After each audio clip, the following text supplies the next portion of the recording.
I am worried about this country. Me too. Me too. And what is your primary concern? Look, I'm the son of Italian immigrants, and my parents believed deeply in the American dream. My father used to tell me the reason they came to this country is because my mother and he believed they could give their children a better life. I'm worried about whether or not our children are going to have a chance at a better life.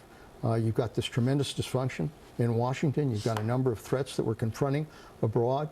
We're dealing with a situation where I think this country can go one of two directions. We can either be a great country, an America in Renaissance, or we could be an America in decline. And we're in decline now. Would that be a fair statement? I think right now we're in decline. With ICE, we govern either by leadership or crisis.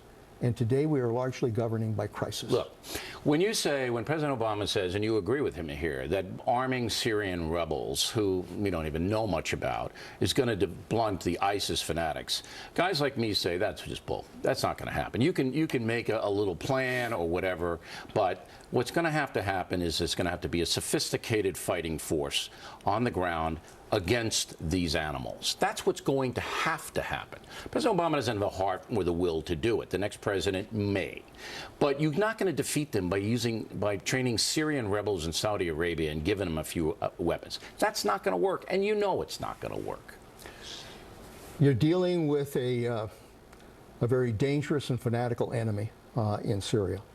And frankly, it's not going to work just to do air attacks without having people on the ground who know where the targets are and what's going on. Now, if we have people that we can trust on the ground, that's fine.